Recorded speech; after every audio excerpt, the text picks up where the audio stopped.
క్రైస్తవ జనమా, ఈ రాత్రి ఒక్కసారి నా వైపు చూడండి.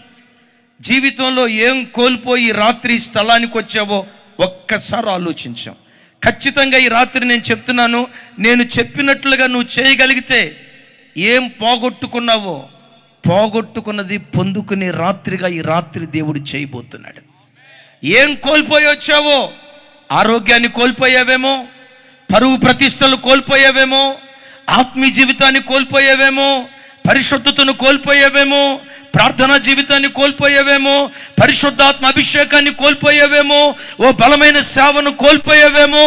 నజరేయుడైన యేసుక్రీస్తు నామం పేరిట ఆనబెట్టి చెప్తున్నాను, ఏమైతే కోల్పోయావో, ఎంతైతే కోల్పోయావో, కోల్పోయిన దానికి ప్రతిగా రెట్టింపు ఈ రాత్రి దేవుడు నీ ఒడిలో వేయబోతున్నాడు. రెట్టింపు పొందుకొని సంతోషగానంతో గంతులు వేస్తూ వెళ్ళేటట్లుగా ఈ రాత్రి దేవుడు కార్యం చేయబోతున్నాడు. ఈ రాత్రి వాక్యం వింటున్న తమ్ముడు, ఏ పాపపు ప్రవాహంలో నీ భక్తి కొట్టుకుపోయింది?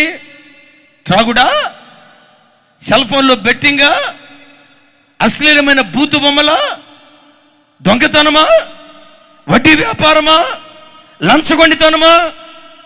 ఏ లోకపు ప్రవాహంలో నీ భక్తి కొట్టుకుపోయిందో ఒకసారి ఆలోచించు. ఉన్నది ఉన్నట్లుగా ఈ రాత్రి నువ్వు చెప్పగలిగితే, ఎంత లోతుకు నువ్వు కూరుకుపోయినా ఈ రాత్రి నా దేవుడు మరలా నిన్ను లేవనెత్తబోతున్నాడు. ఒకవేళ నీవు అనుకోవచ్చు, నా సమస్యలు తీరవండి, నా అప్పుల బాధ తీరదండి, నా అనారోగ్యం తీరదండి, ఈ భర్త మారడండి, నా కుటుంబ పరిస్థితులు చక్కదిద్దబడవండి, నా పరిస్థితులు ఇంతే, అసాధ్యం అని ఒకవేళ నీవు అనుకుంటే, నేను ప్రకటించే నజరేయుడైన యేసుక్రీస్తు ఏది అసాధ్యం అనుకుంటావో అసాధ్యమైన కార్యాలు సుసాధ్యం చేయగలిగిన శక్తిభరితుడైన దేవుడు. ఎందులో కూరుకుపోయావు? లేవనెత్తటానికి నా దేవుడి శక్తి కలిగిన వాడు. ఎందులో దిగిపోయావు?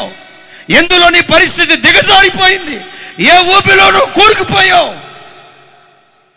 చేతులెత్తి, త్రాగుడనే ఊబిలో కోరుకుపోయానయ్యా, వ్యభిచారమనే ఊబిలో కోరుకుపోయానయ్యా, అక్రమ సంబంధాలనే ఊబిలో కూరుకుపోయానయ్యా, చిన్న సెల్ ఫోన్ నా భక్తి జీవితాన్ని నిట్ట నిలువున ముంచేసిందయ్యా, నన్ను లేవనెత్తవని ఉన్నది ఉన్నట్లుగా నువ్వు చెప్పగలిగితే, ఆకాశం నుండి దేవుడు తన ఉన్నత హస్తాన్ని చాపి ఈ రాత్రే నిన్ను లేవనెత్తునుగాక.